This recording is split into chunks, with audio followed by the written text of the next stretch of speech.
Okay, everyone. So let's take a look at the paragraph location question. All right. So I know for most of you, the paragraph location question is one of the most challenging questions. The paragraph location question is the question where it says which paragraph contains the following information, right? And what makes this question so difficult is number one, students don't know the proper strategy for doing it. That's first of all. They don't know the proper strategy for doing it.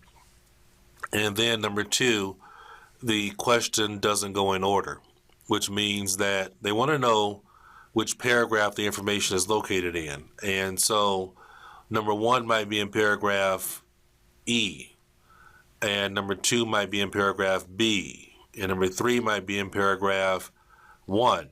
So it may not go in order.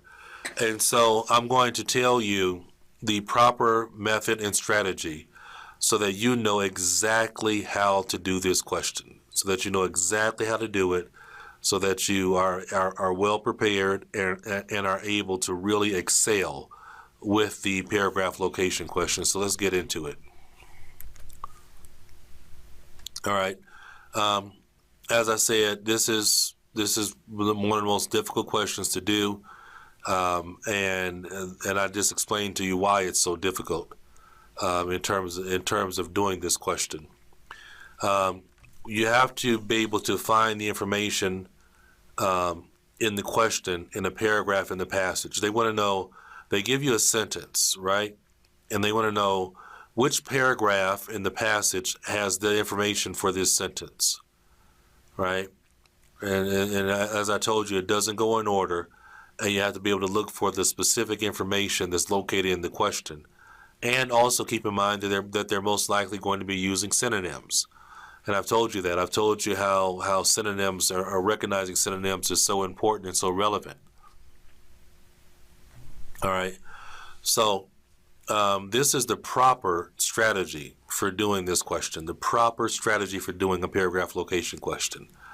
Number one, you want to underline the keywords in each question, right? That's the first thing we want to be able to do. We want to be able to underline the keywords in each question. All right, then step number two, go and do the other questions for that passage first.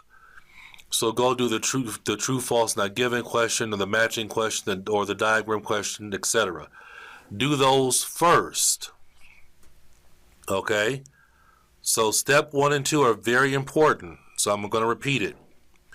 Step number 1, underline the keywords in each question for the paragraph location question. Underline or circle the keywords. Keep them in your mind, put them in your mind. Then leave the paragraph location question and go do the other questions in that reading passage set. Okay? Now, you want to keep in mind the keywords from the paragraph location question and look out for those keywords while you're doing the other questions. Okay? That's going to make the paragraph location question so much easier to do and so much easier to handle and manage. All right, after finishing the other questions, go back to the paragraph location question and see which ones that you're able to really answer right away, because you were able to kind of really go through a lot of the passage by doing the other questions. After you've answered the ones that you can do right away, then you want to do the remaining paragraph location questions by being able to skim through the paragraphs and find where that specific information for the question is located for. Keep in mind about synonym language, okay? Very important, all right? So that's actually the basic strategy for a paragraph location question. Now I'm about to do 2 examples, and I'm going to go through, actually for each example, I'm actually going to go through the full process. So what I mean by that is I'm going to do the entire reading passage, all the questions, just so you can get a really good idea of the proper strategy for doing a paragraph location question. So you have to make sure you follow along with me, because I'm going to be going through it at a fast rate to make sure that I'm able to finish up and explain to you at the same time. Okay? All right. So let's get started. I'll talk to you soon.